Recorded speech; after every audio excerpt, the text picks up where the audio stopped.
Yes, I'm back. It's the Celtic Unrestricted View. It's Friday morning, Alan. My name is Ryan Clifford, and joining me is my good man, Mr. Alan Sterling. Alan, how are you? The sun's actually shining in Glasgow, but it's still cold, mate. It's -13. How are you? Aye, very well. Morning. Morning, everyone. Yeah, no, it's relatively nice outside, but I'm sure where you're going tomorrow will be far nicer than that. Aye, and I'll join you there next week. So, aye, it's relatively nice for Scotland.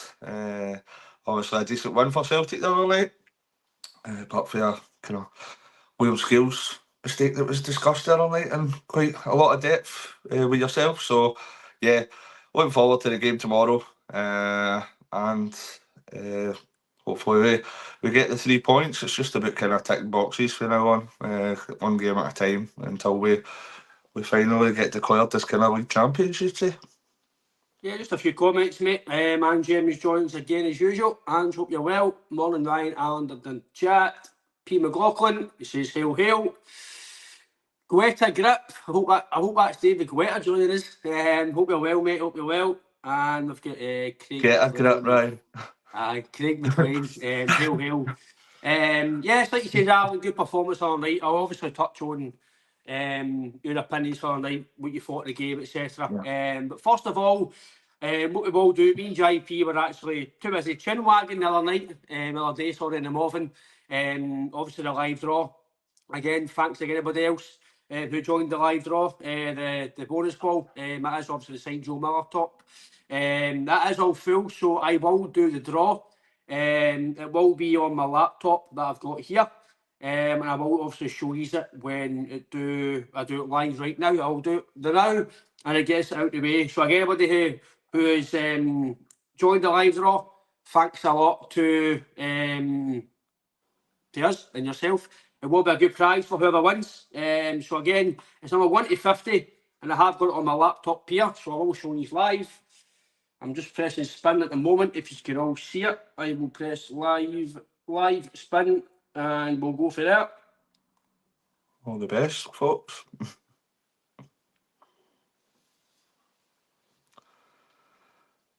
And number unlucky 13. Number Unlucky for some. 13. Number Who is 15. number 13? Number 13 it is, and I will go to the comment sections here. I've got the photos to see who it is, if you can all see it there.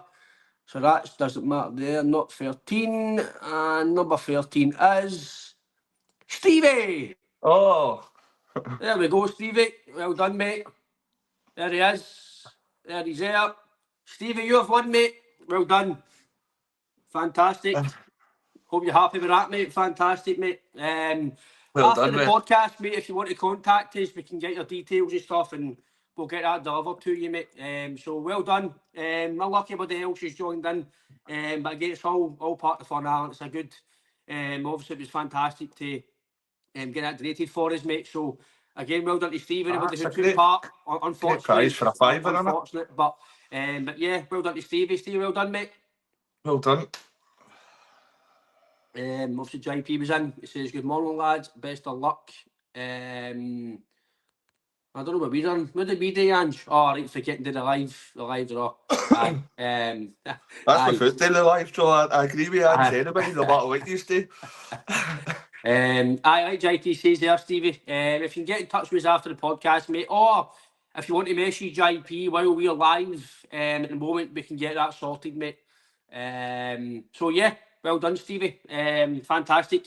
Hopefully in a few months we can obviously get something else, and it'd be good to obviously put that out as well. Because that is obviously good, Alan, to obviously give back to the viewers and the fans that listen to watch us, because obviously it's much appreciated for their time and their views, mate. Aye, no, definitely. Stuff that's kindly donated to us, so we don't make money for this. We're doing this because we love speaking about Celtic, so we kind of invest that in kind of equipment, etc., or kind of try to bring on the channel and give more content, etc. So yeah, if you're winning that kind of prize for a fiver, and we get to kind of take the channel on a wee bit, then everybody's a winner, and it's definitely for a £5 bonus ball. It's a great prize and a valuable one at that. A wee comment from, I think it was Gweta Grip. Gweta Grip, what it was, I'll show you in a moment, mate. It was a Joe Miller signed jersey. Just in case, I think you said you missed it, mate. It was that there. I'll take your wee comment off. Yeah, it was that there. It's a signed Joe Miller jersey, and obviously it was signed, handprint signed, and it's obviously authenticated as well. Just to obviously prove that it's no fake and stuff. So it's signed and it's all legit. So yeah, so fantastic, well done, mate. Hope you enjoy it. Obviously, Alan, other night, Aberdeen.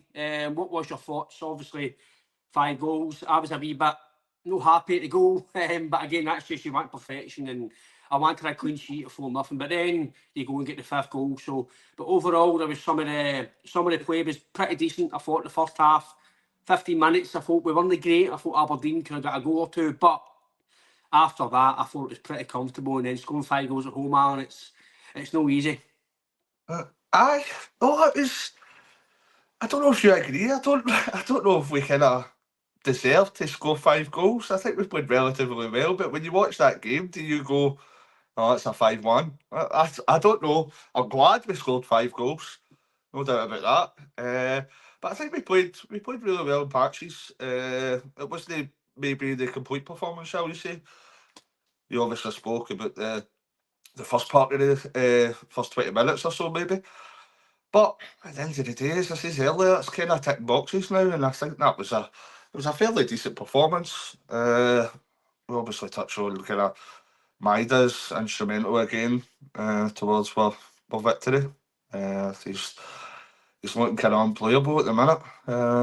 So he's very, very impressive. He's kind of stood up to be counted for now that Kyogo's left. And yeah, well, I think there's more rumours going about. We're trying to keep a hold of him, but yeah, no, I think it was a good performance, a great result, and it's on to the next one. Obviously, you spoke about the goal that we conceded. The goal we conceded, it was pretty poor.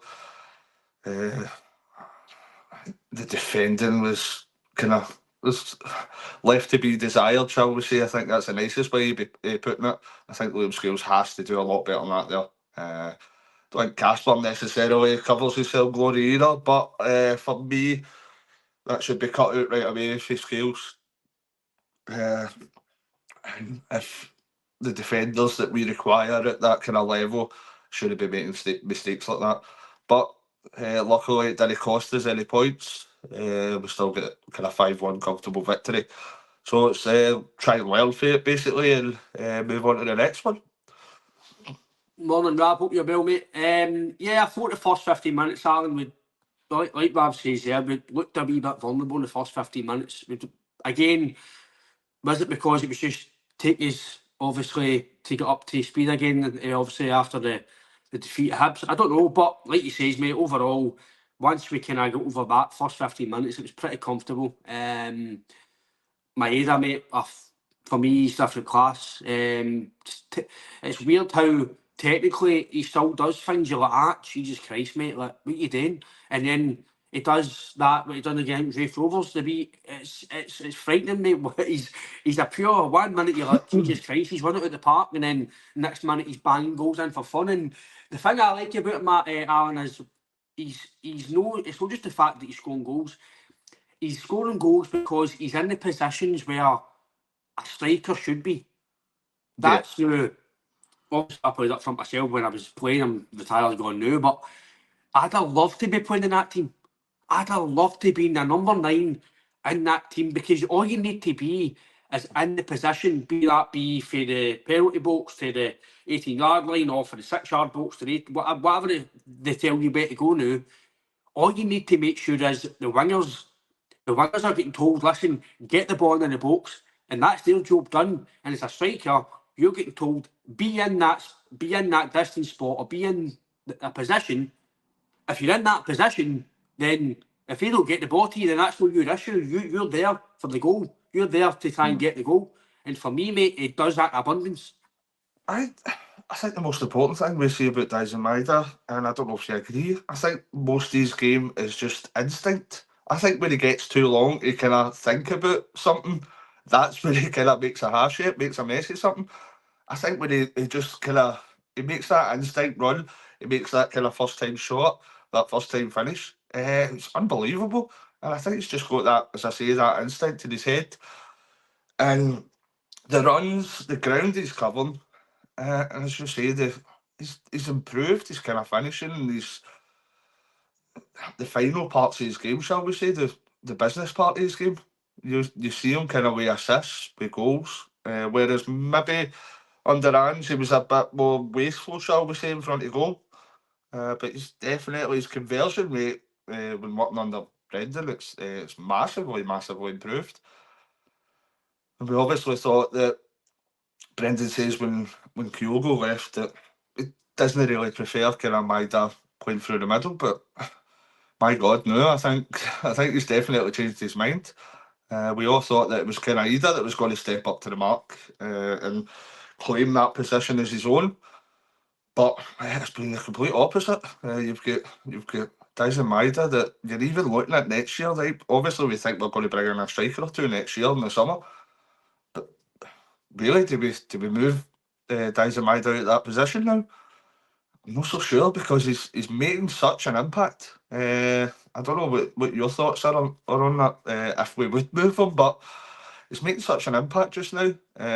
His goals, his performances, they're instrumental in the team, and he's making kind of Brendan's life easier with the choice that he has to make because he has to play through the middle row, he has to play up front, and he's playing out his skin just now. And obviously, seeing the headline as well, we're looking at could he be player of the year? We were talking about Nicholas Kuhn in the first half of the season, but I think Dyson's definitely put himself in the hat anyway. He's put himself in the equation to be in that kind of player of the year. So, onwards and upwards with Dyson. I hope he continues to perform the way he is just now. Yeah, I've seen a comment as well. Lindsay, I don't know if you've got problems with your kidneys. I'm sorry to hear that. I hope you're very well. I hope you get better soon, Lindsay. Obviously, you've watched us for a long time, Lindsay. So, myself, JP and Alan, and Big Bev and Barry, we send our best wishes. I hope you get very well soon. And thanks for joining in. Obviously, been not well. So, thanks a lot, Lindsay. No, Alan, for me, Maeda's. You can tell you can probably tell he's a natural striker. Now, I didn't think he was. I know he played there with Japan and obviously his old team Japan, but I think it was Yokohama, wasn't it? But I kind of felt he was more effective out wide for us. But now I'm kind of looking, when you've got Jota and Kuhn there, you don't really need them out wide. You can play him through the middle. The only reason, I said to JP when we were talking on Wednesday, again, this isn't a slouch on Taylor. It just helps Taylor. The only way I would play Maeda out wide is if Greg Taylor was playing, because it lets Greg Taylor go forward more and not have to defend as much because Maeda can then cover him. So they kind of work well in tandem that side. So that's the only way I would play him out wide now. Or if you were playing away from home and you maybe had to play certain formations or certain systems, and that means you had to play there. But no, for me, Aaron, like I said to JP on Wednesday, for me, Maeda's the main man now. He's number 9. It's just down to him now to no play there now. It's down to him to no play well, or a change of formation or change of system for maybe either to come back in or either to knuckle. I don't want to say knuckle down in terms of he's got to be.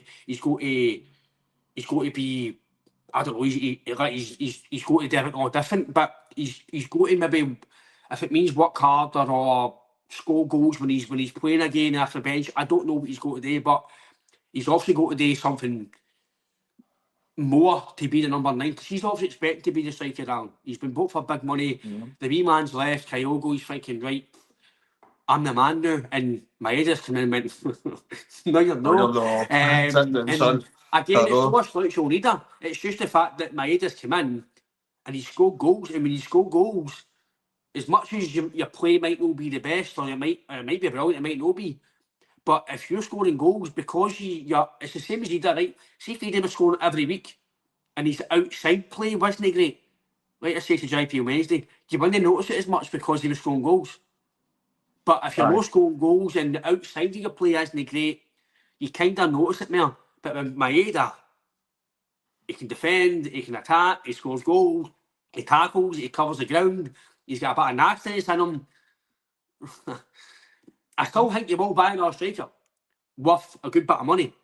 I think it might be your 8s, your 9s, whatever. If it's the guy from Bratislava, if it's the boy from Brøndby, if it's somebody else, I do think you'll get somebody else. But you've, for the qualifiers at least, you've got the two there to step in.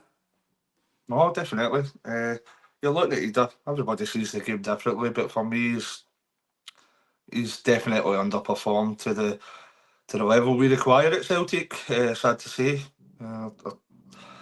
He's still a young player, right?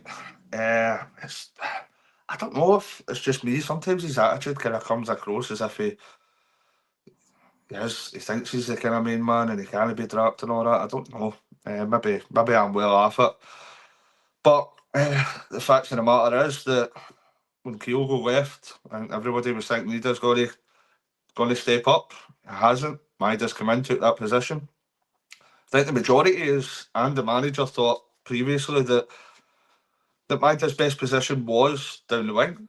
And I think why, including the manager, I think why our opinions maybe changed is because his conversion rate has changed. When you look at Maeda a couple of years ago, you're going, is he really going to play through the middle? Is he going to score enough goals? Because there is a few that he's kind of put right all the stands and it's floating about the Forge Market now. So, but his conversion... I get the body by him. So his conversion rate is definitely improved, and I think that's why he's now becoming better through the middle. And I think when you look at it, was only a couple of months. It was only last month when Kyogo left, and Brendan says that he'd prefer not to play Maeda through the middle. But the way he's playing just now, you can't not play him through the middle. So yeah, we're looking for more from Maeda. I think he's capable of more. He's still young. Obviously, Brendan sees something in him. I think if you're going to pay that amount of money for him, but when we're paying that amount of money, I think we need kind of more in return for Adam Maeda. I'm not saying he's a kind of complete disaster at present. There's still a long way to go. Young player that could come on, given time. But as we speak at present, it definitely has to do more than he's providing at present. It's just some of the comments. Nick says, "Morning lads, I think the issue with Feeder is the money we paid for him, which isn't his fault." Yeah, very true, mate. That being said, I don't think from what I've seen so far his attitude and application is spot on. Again, Nick, it's all about opinions, mate. I do feel he's got to, if he wants to be the number 9 at Celtic longer term for obviously the remaining contract he's signed, etc. I think he's got to do a lot more than what he's doing. Yes, he has scored a few goals in some big moments for us again this season. But at Celtic, you can't go through the motions of striking. You can't play well every third or fourth game. You need to play well just about every game you're playing.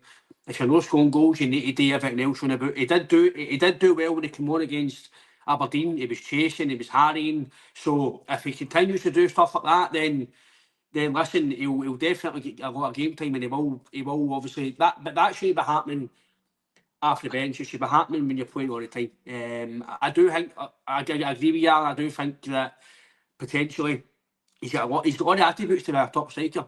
He's got the bulk, he's got the pace, he's obviously physical, he's in terms of his body figure, so he can score goals. We've seen it. So listen, it could be next season he bombs into action, who knows, but I do feel that Maeda's, as we can only go on what we've seen right now, and Maeda's definitely the main striker for me. The fact that now Maeda's playing in front of Eden, the manager obviously signed him, obviously he does no doing maybe what he asked or etc. I actually noticed against Hibs, Rodgers was telling Eden he do things.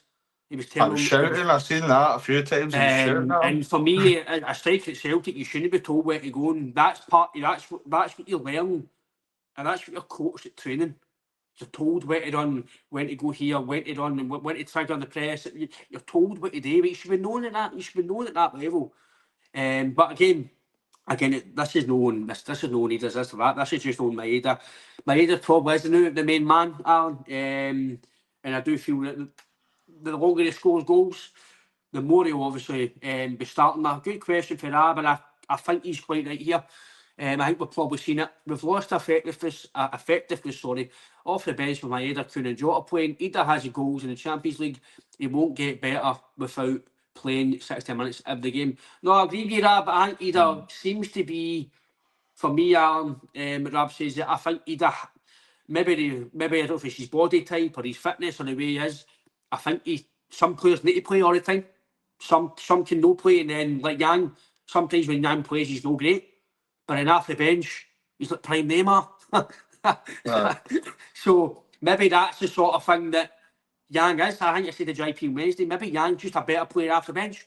That's maybe just the way he is. Who knows? I don't know. But, possibly. But I agree with that. But you look at the bench against Munich, Ida, decent sub to come on, fair enough. Yang, he done well, but with nobody else, you're like to come on. So if Ida's up front and Maeda's on the bench or Jota's on the bench and you bring them on, I can get what Rab's saying that sorry, the bench is more effective.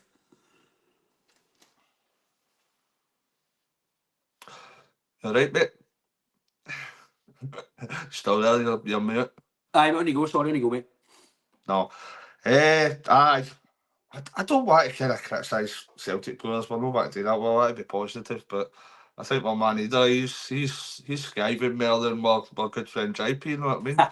He's never on the He's never on here now. He's kind of he's salmon fishing and hugging full lock or something. Now. No, he's doing your round talking about us going on holiday next week. He's a wee at West Mahago doing play the Scotland for you, big man. Aye, I know. He's doing that now, so he's doing something. He's skiving on here too much. But once the two daddies are away to Tenerife next week, so he'll need to pick up some of the slack and step up to the mantle a bit, shall we say? No, I hope you're well, JP.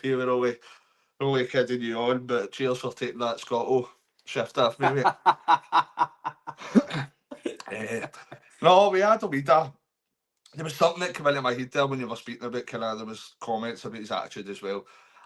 I know that he done it to get the move to Celtic, but I didn't like his attitude with what he done with Norwich. See that kind of no turning up and being late for planes and all that. Just for me, that's not professional. And I don't see if he's capable of that kind of lack of professionalism. What would make him kind of be different with us? You're looking at Kyogo, right? In comparison, Kyogo was saying he wanted a move. Seemingly, he was wanting a move for a few months, for a while. But you didn't see a drop off in his performance. You didn't see. We didn't even know that he wanted a move. He was still showing that level of professionalism. So I think, yeah, obviously there was a comment about the high price tag. That's part of it. But at the end of the day, is Adam Maeda showing what he maybe showed last year when he was on loan? I don't think so. No, I think, and you'd be expecting him when he becomes a kind of full-time Celtic player, be a year on with kind of progression, with his football, with his game. You'd be expecting him to step up for that. No, I mean, can I be less than that? So, yeah, as I say, I'm not writing him off at present. He's still scored important goals. But we definitely need to see more from him. I think that's imperative that we get more for from Ida, because what's he saying? Player Scotto shouted down already. I've got a migraine. He's ready for Les Mahago to Volgan, man. I know. By the way, that's some shift for then, JP. That's some shift, man. I know. Well, isn't it? Hope you'll get a wee couple of bits of cod or something for me and Riley to fry up. So, but they get him and get a wee hot water bottle with a cold. Aye. So he'll be. I'm sure JP will be back on. Well, he'll be back on Monday. You know me. And then the next couple of weeks, you're going to see a lot more of JP. But keep your eye out. Started at 5 this morning. There you go, man. He's not slacking this morning with a Scotto shift, Aaron. hopefully, before the Celtic Rangers game, we'll maybe have a wee video live for my favourite place in Tenerife. So, keep an eye out. But we'll see how the drink goes first, mate. We're not promising it. Just it's a possibility. So, we just hope for the best for Ida from now on. I've still get slight confidence that he will kind of reach that level, but I think we need to see more from him. I think there's no doubt about that. Aye. No, he's definitely got potential, Alan, to obviously. That's why the manager signed him. You've obviously got to trust the manager as well. And I know sometimes, maybe years gone past, I was a wee bit like, what we signing him for, or what we signing him for? No, he's not played at this level. I think now I'm just going to trust the manager and trust the process. I'll look into the player, and if I know him, I'll go, how will he do here? But I'm not going to sit on here or chats or social media saying he's not up to the level we should, because we don't know how the guy's going to take to here. So, but I think another player, me and JP spoke about him, I'll get your opinions on him, mate, and then we'll obviously kick on about the St Mirren game and kind of things going forward. Obviously, the ticket scenario as well, that's a conversation to talk about as well. Another guy, I think he's got 8 or 9 man of the matches, Arnie Engels, since he's came here. He was wrote after early on, because, again, price tag, which I get it. Big money for Celtic to spend, but I think I was quite adamant early on that I think I used the word superstar. Maybe that was too keen, but maybe no a superstar at Celtic. But again, maybe this is high praise for him. Maybe it's too early high praise, Alan. But similar to what I said about Matt O'Reilly last year, enjoy him when he's here, because he won't be here for 4 or 5 years. Not a chance will Arnie Engels be here for his full contract. If he does, then Jesus Christ, fantastic for the Celtic board and the management and the players and everything to keep him here. Amazing. But the way he's progressing every game, and he does the simple stuff for me, Alan. That's what I like about players, when they do the basics, keeps it simple, doesn't do anything extravagant, doesn't lose the ball much. He just does the simple thing, but he does it effectively. And I just think every game, Alan, he's improving, and he's getting better every game. And I just feel that he's going to be the next guy. It's going to be your 25, 30. I think you're going to treble what you paid, and I think the managers and the recruitment team, fair play to them, because I think £11 million, in my opinion, people can clap it and they can say you were wrong and you were looking silly. That's fine. Listen, that's the nature of the beast when you're on here. £11 million for me, Alan, is going to look an absolute steal. Yeah, I think he got a lot of unnecessary criticism. As you say, I think on this podcast we're all kind of fully behind him. The first couple of games I've seen him, you watch the player right away, and by the eye you can see that he's got something about him. I think he says a number of times when he was getting criticism, I constantly says he's young, he's coming to a new country, coming to a new little scene, that, I know. No, JP, I'm actually going to get JP. JP, I'm going to get Big Billy on the half 10 show. It's no for his kids, it'll be. Big Billy Bumscud's going to get you, JP. Big Billy's going to get you.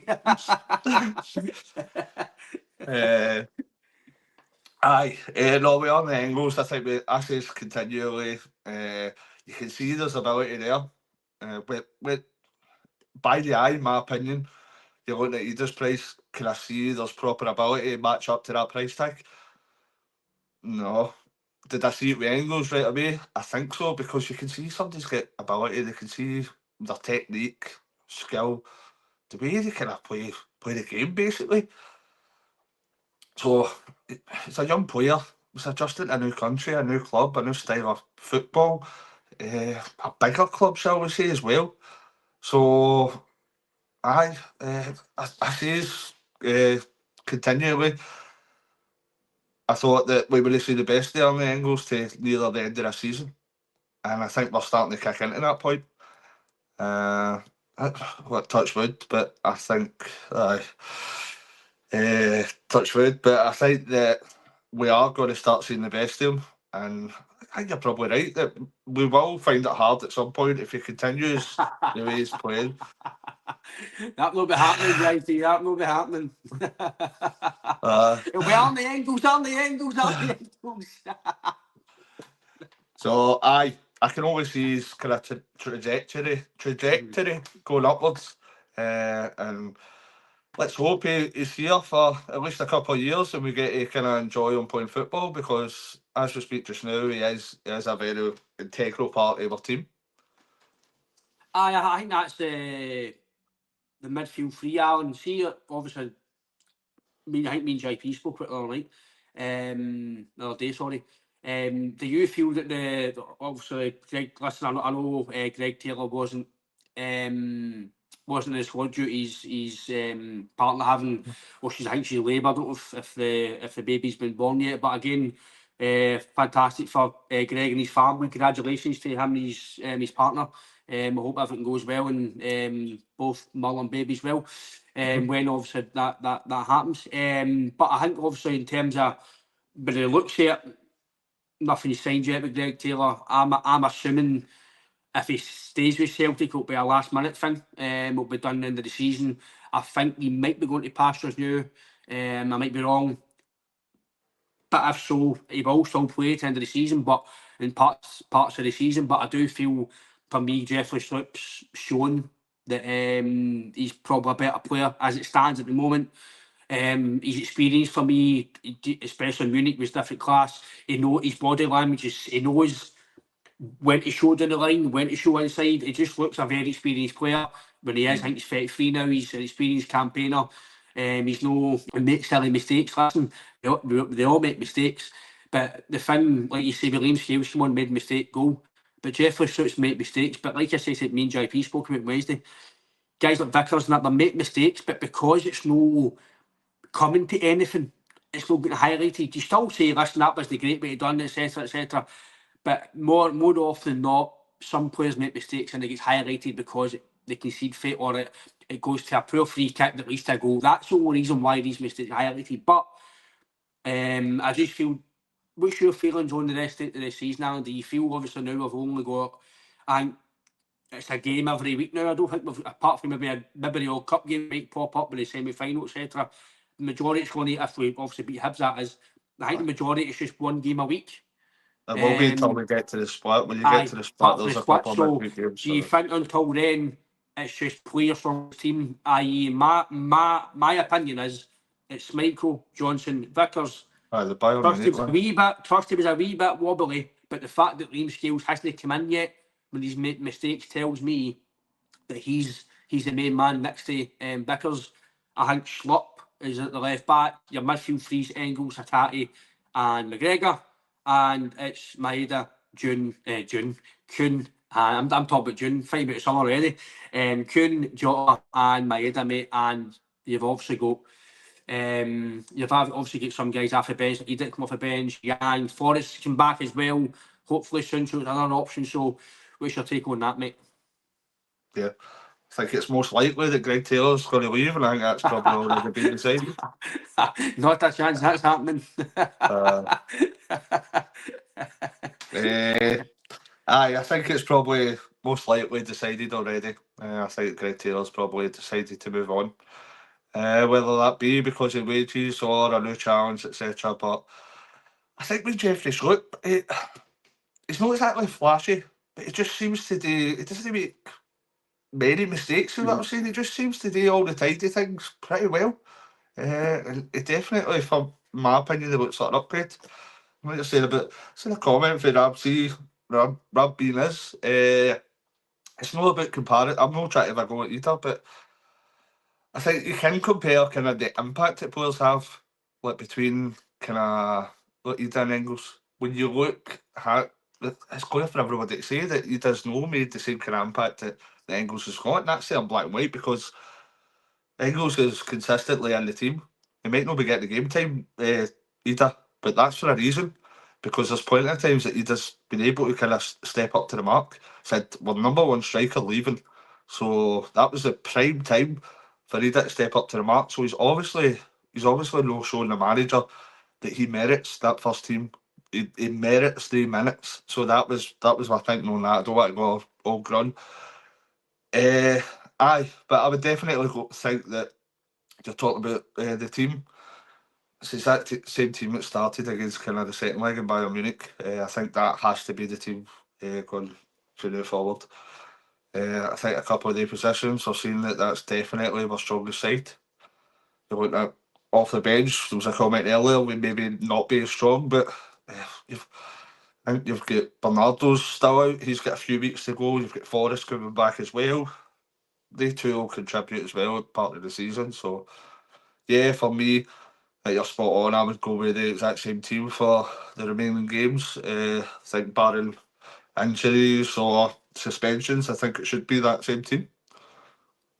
I know obviously as well you might rotate one or two positions to obviously keep people fresh, etc. I get that, but I'm the same as you are, and I think it's going to be the strongest team possible, and that is the strongest team in my opinion.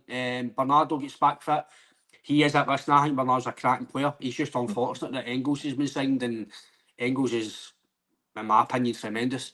So Bernardo will come back hopefully before the end of the season. He'll add to the bench as well and add to your first 11. So, but obviously a big topic in the new Alan. It's just kind of announced this morning, and there's a wee bit of to and fro yesterday on social media about it. The ticket situation. Some fans won't want them back in. Some fans are thinking get them in. It makes the atmosphere. It looks better on TV. The atmosphere's better. Obviously, with Celtic score, you see them silent. You go to Ibrox, they score, we're silent. That's just the way it goes. There's nothing better than going away to Ibrox and scoring and you hear silence. You just hear the Celtic end. There's nothing better.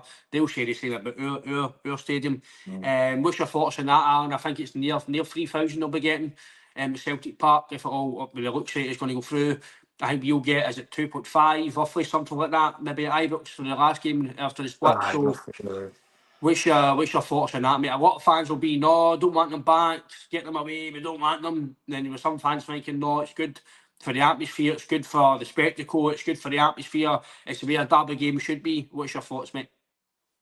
Everybody's entitled to their opinion. I think it's pretty split on this matter, but for me, I think it's good, and I think it should go back up to the higher kind of percentage as well. When you look at the result, we are getting the full kind of broom loan. Two parties there, not me, but I think it takes when you've no away fans in these types of games. This is one number one attraction for kind of football for football in the country. You're looking at TV. We moan about the little amount of money we get for TV, and yet we're kind of handicapping ourselves by kind of taking away we're number one attraction. So it just, for me, I think we should be advertising we're getting better to try and get more money into Scottish football. I think I have been, my first game, away game at Ibrox was Torandre Foe's debut, and Celtic happened to get beat 5-1. So that wasn't the best memory to have in my first game going to Ibrox. But there was plenty of other good times that have been there as well. So I think it is good for the atmosphere. I think it is good for both teams. I know that a lot of people say that kind of the other team started this kind of petty dispute, but we need to, for the good of the Scottish game, I think we need to go over this and we need to kind of move on.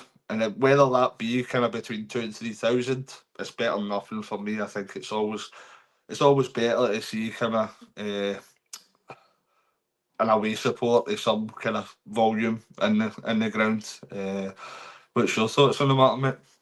I'm just seeing a few comments for the chat as well. Some people saying don't want them back, people want them back, or no want them back, but the allocation and things like that. Again, if you have any comments about the ticket situation, let us know. Me and Alan can kind of be discussed about it as well.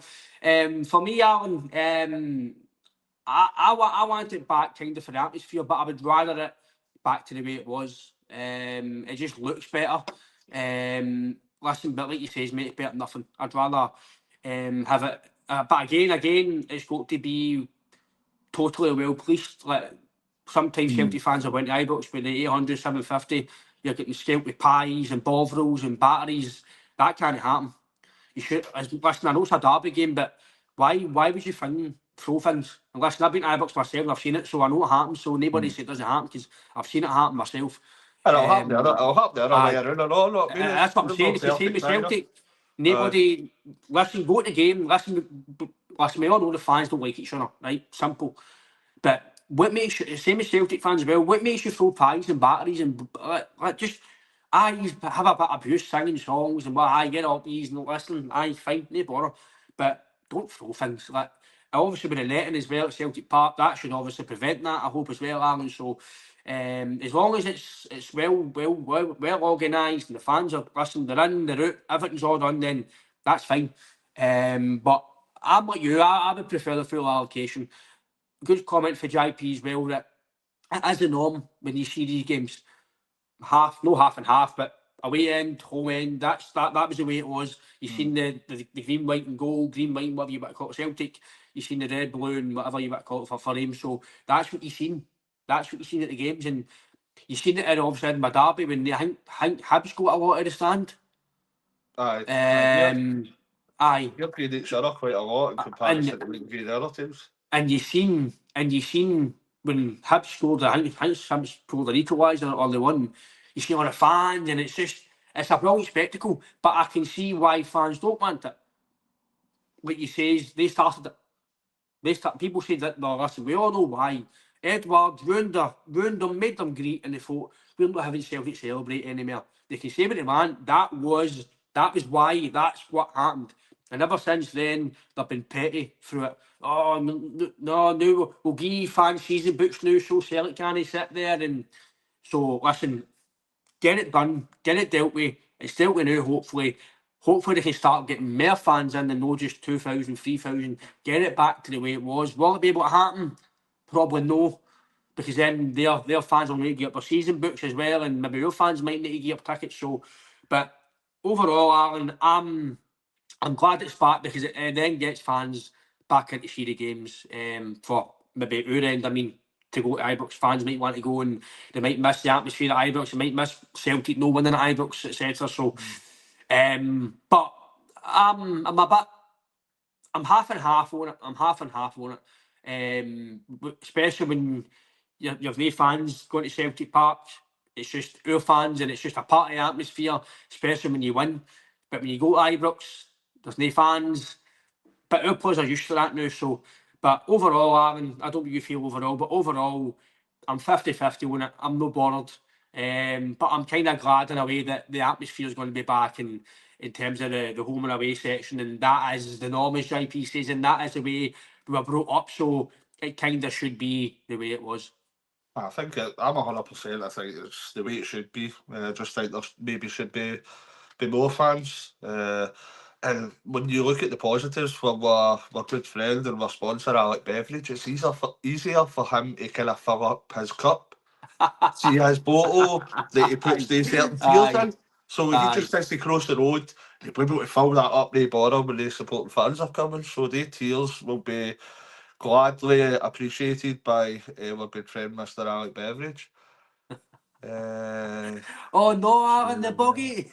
Oh, Joe. Joe's buggy.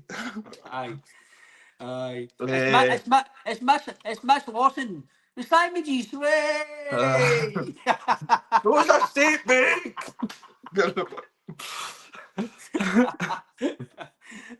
But I know, I think it's everybody's got a different opinion. But for me, I just think that we need to be grown-ups about this. We don't necessarily like the other end of the city, some people, but for the good of the game, I think it's necessary that away fans are back in.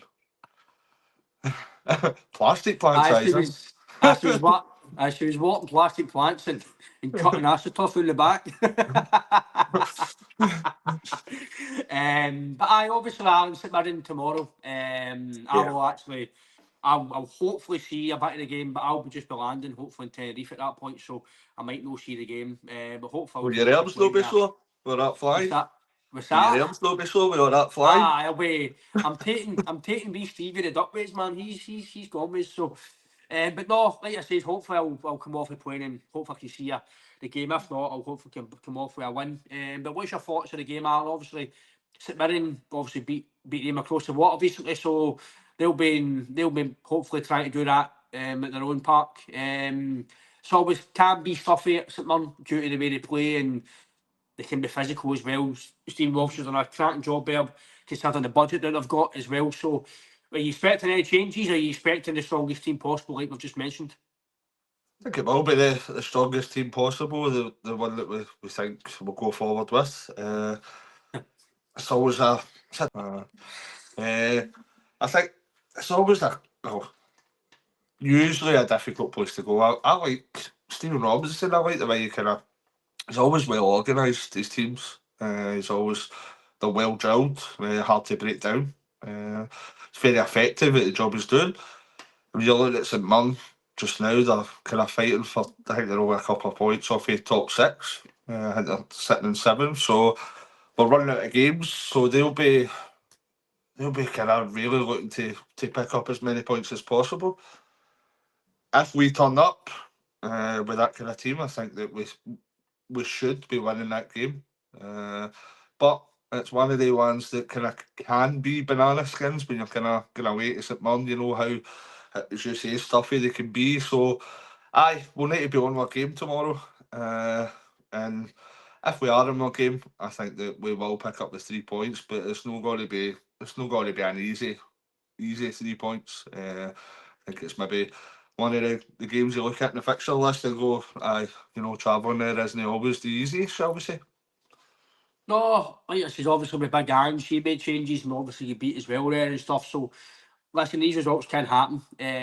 I think I'm agreeing with you as well, mate. If we go with the strongest squad, and you can just continue the form for Aberdeen and obviously try and get a few goals as well, I'm pretty confident Alan will go and get the job done, especially when you know, like you says, taking every game after you beat St Mirren, another game down to go, and then you've obviously, I think we've got Hibs, the Scottish Cup, and then you've got the game off at Celtic Park against them across the water. So it's kind of one of the ones you win that, and then obviously hopefully go and win the cup game, but you can put the league to the back burner. You go and play Hibs, and then you've got that game, and I think you've got about maybe, is it 8 days or something, 9 days gap between that, 10 days gap or something between that game, something like that, 7, 8 games.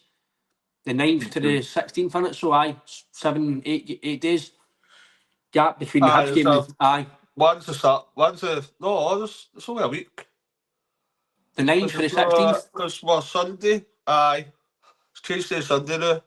Sunday at 3 o'clock, and then we play the So we've got a wee bit of a gap here, obviously, to be fresh. So there's no real reason to change the squad. If he's obviously thinking that, the manager, but I think I would push play your best team in the season, like you say, unless it's injuries, suspensions, or players are really feeling it. But no, I think St Mirren, listen, they're always stuffy, they're always physical. They can only do what they can against Celtic, but I think if we do what we can, Alan, and perform, even again, it's no disrespect, but even take like 80%, I think you go and win the game.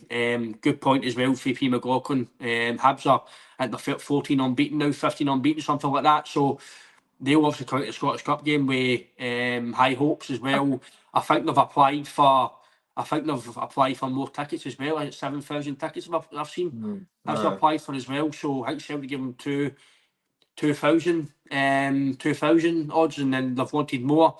And Celtic have obviously let them have more. So that'll be a good prospect as well. That'll see as well. We talk about derby games, having fans. You'll see how that'll look as well. That'll take you back up to where Rangers were about the kind of volume that Rangers were. So we'll see how that looks as well. But I think St Mirren, Alan, I am agreeing. It could be stuffy. It could be one of the ones where it could be banana skin and we don't turn up. But you're thinking now, ticking the game's over. You're 13 points clear. You might go to hopefully 16. No, sorry, back to 13 because I know they'll be playing as well the weekend. So where it's going to be 16 or 13. Let's just hope it's going to be another 3 points because that is about ticking the games off now, I think. Obviously, Aberdeen, 5 goals at home. It'd be good to keep a clean sheet. Obviously, Casper, I think Casper can get that record now for the clean sheets, which obviously would be good for him. I don't know if that's the case now, but I think Casper's would have wanted. I think Alan, the record for the clean sheets, I don't think you can get that now with it obviously during the week. But no, listen, Alan, it's just about what we do. I think if we turn up against St Mirren, I think we'll get a job done, mate. Yeah, no, definitely we should do. They're looking at the next kind of 3 games or season defining, you'd say. I think Hibs are the informed team in comparison to anybody else that's kind of left in that the Scottish Cup. So you win these next 3 games, I'd basically say it puts you in an absolute magnificent spot to get the kind of treble we're desiring. So yeah, tick one game off at a time, and I think if we turn up, it will be aye. There was a postman. If we turn up, was it Chris with a TV and an envelope? aye, telling an envelope. Have you no one? I am up. I know. Who done that with the tomato sauce? Who done that? Not me. I'm the one. I think if we play that team and we play to our maximum, I think we should be getting 3 points. But I say the next 3 games, I think it's imperative we get 3 wins. We get 3 wins, and it kind of puts us exactly where we want to be. No, I think you're right, mate. Obviously, you want to get to Scottish Cup semi-final or the final. You want to go and win the treble if you can. You want to obviously beat them across the water, and you beat St Mirren, and it kind of basically puts you as the league finished. No mathematically, but basically does. It basically makes the league finished, especially even if you didn't win tomorrow. And you did obviously then beat them across the water, it basically finishes them because they'll be doing the dumps. And what did they play for the rest of the season? I know you still win for points and pride, but what do you then play for? They know they're playing basketball, aren't they? That's what they're calling it now, basketball. Basketball. Basketball. Oh, Jesus, man. Aye. But no, mate, again, chat. It'll be interesting to see what happens tomorrow. And obviously the game next week. But hope you have a good weekend, mate. Hopefully get some good 3 points, and we can keep getting a good performance, mate. But yeah, everybody who again commented, hopefully you can all like the like button on the YouTube channel. It helps us. It helps the podcast get out on YouTube. And it helps us do what we do. Hope you can please subscribe if you're new to the channel. Myself and Alan and JP, we are on Twitter. If you want to follow us on Twitter and keep up to any of the updates on Twitter, the page is on the channel, is on Facebook page, it is on Twitter, it is on TikTok, every other social media platform. You can get us on there if you want to follow us for any updates. Like Alan says, if you do want some more content, me and Alan will be in Tenerife in a wee while. We will have some Tenerife sunshine for you, some of the chat over on Tenerife. While JP's back here, we will put up some content. So, but yeah, any other content, any guests we've had, you can look in the playlist, the YouTube channel. If you like talking and listening to the ex-footballers, you can see that on the channel as well. But Alan, good to chat to you, mate. Hope you've had a good weekend. Anybody who's commented, have a good weekend. Stay safe, and we'll see you all on Monday.